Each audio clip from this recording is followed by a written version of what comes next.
Good afternoon and welcome to 365 Days of Amazing Stories with Theo Mayer.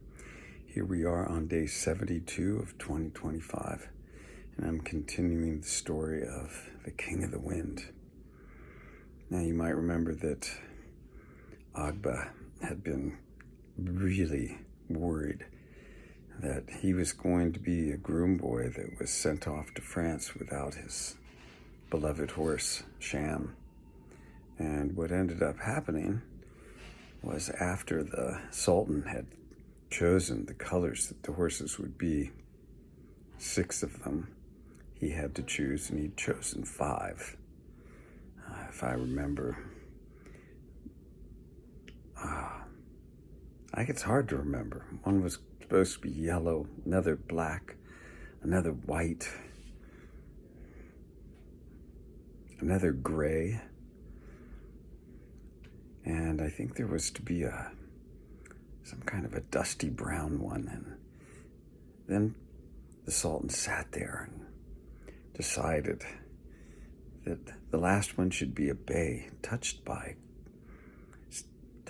gold like the sun. And Agba was delighted to hear this. But then the Sultan made, a defining characteristic of any horse that was to go, which was the distance from the withers to the tail was to be less than from the withers to the tip of the nose.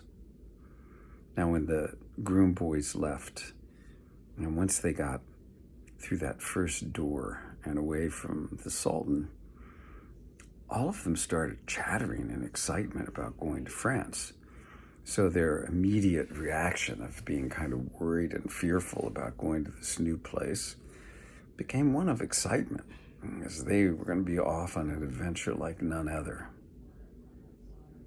So here they are, chattering away, except, of course, Agba, who can't talk. The minute they're set free to take care of their steeds, Agba immediately went to Sham's stall. What was he going to do? He was going to make sure that the measurements were correct.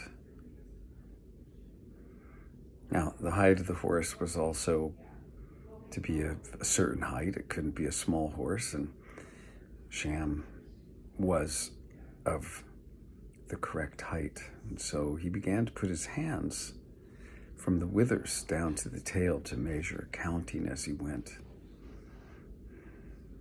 And he got to the tail and 15 hands. And then he couldn't go on.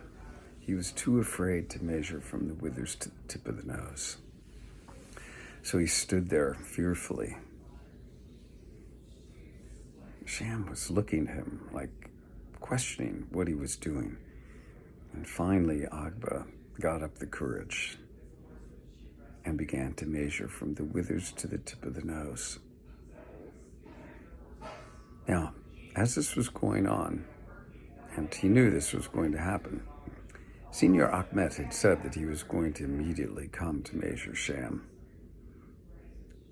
As soon as he had measured some of the other horses, and Senior Achmet got to the stall door and peered in as Agba was continuing to measure the distance from the withers to the tip of the nose. And we'll stop the story there.